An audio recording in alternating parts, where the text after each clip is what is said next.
ভালো ভালো hospital, cancer hospital সব জায়গায় গেছে। তারা একই কথা বলছে যে ক্যান্সার হয়েছে। তো ওনার বোন জামাই বলছে যে আপনি হোমিও ওষুধ খান, যে খাইলে ভালো হবে। পরে ওইখান থেকে রিপোর্ট গুলা এখানে পাঠাই দেওয়া হয়েছিল। পরে এখানে আসার পরে উনি, আগে ওনার সমস্যা ছিল উনি খাইতে পারতো না, কিছুই খাইতে পারতো না।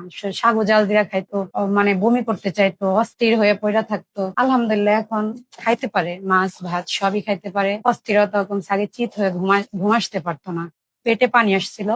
তো এখন চিত হয়ে শুইতেও পারে, শ্বাসকষ্টের কোনো সমস্যা হয় না। আসসালামু আলাইকুম ওয়া রাহমাতুল্লাহি ওয়া বারাকাতুহু। সম্মানিত দেশবাসী, আমি cancer specialist doctor SM. Sarwar. বিশেষ করে আপনারা জানেন সারা ওয়ার্ল্ডের ডাক্তারদের যেখানে বক্তব্য ক্যান্সার হলে আনসার নেই, ক্যান্সার হলে একটি মরণবিধি, সেখানে আমি বলি ক্যান্সার, কিডনি, থ্যালাসেমিয়া, এইডস এই 4টি রোগ মরণবিধি নয়, সম্পূর্ণরূপে সুস্থ হয়। বিশেষ করে আমাদের এখানে একজন থ্যালাসেমিয়া রোগী আর জোসনা আক্তার, উনি মাত্র 1 মাস ওষুধ সেবন করে আল্লাহর অশেষ রহমতে সুস্থ আছেন। উনি কিভাবে অসুস্থ হয়েছেন, কোথায় কোথায় চিকিৎসা করেছেন এবং কি অবস্থায় ছিলেন, আমরা ওনার কাছ থেকে জানবো।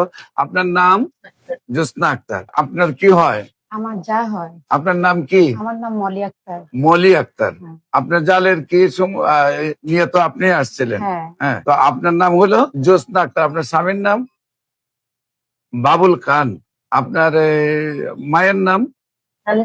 সালেহা বেগম। Post office? কুসুমহাটি, থানা দুহা, জেলা ঢাকা। আপনার কি প্রবলেম হয়েছিল, কিভাবে আপনি কোথায় চিকিৎসা করছেন আর কিভাবে সুস্থ হয়েছে? আচ্ছা, আমি বলি।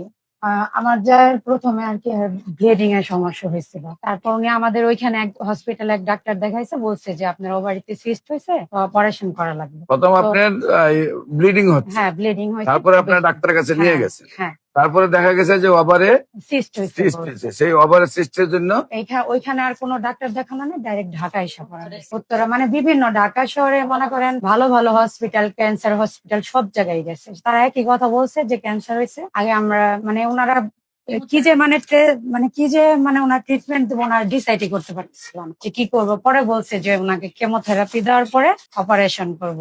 তো ওনার বোন জামাই বলছে যে আপনি হোমিও ওষুধ খান, যে খাইলে ভালো হবে। তো ওইখানে একজনের দেখাইছিল, তো ওইটা আমার পছন্দ হয় না। উনি কোনো ডিগ্রি নাই, ওনার কিছু নাই। পরে আমি ভাবিরে বললাম, ভাবি আপনি যদি হোমিওপ্যাথি ওষুধ খান তাহলে এস.এম. সারোয়ারের স্যারের ওষুধ খান।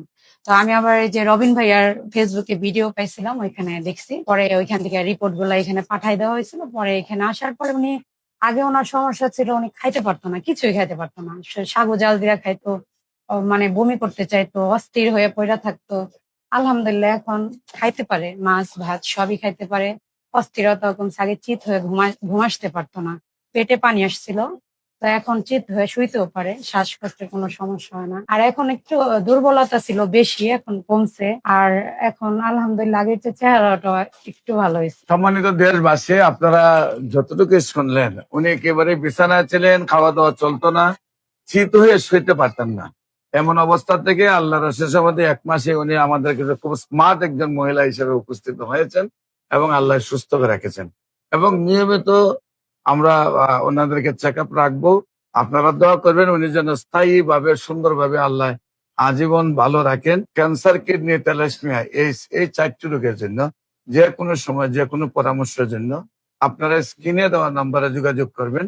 আমাদের অফিস ভিজিট করার জন্য আমন্ত্রণ জানিয়ে শেষ করছি। সবাইকে ধন্যবাদ। আসসালামু আলাইকুম ওয়া রাহমাতুল্লাহি ওয়া বারাকাতুহু।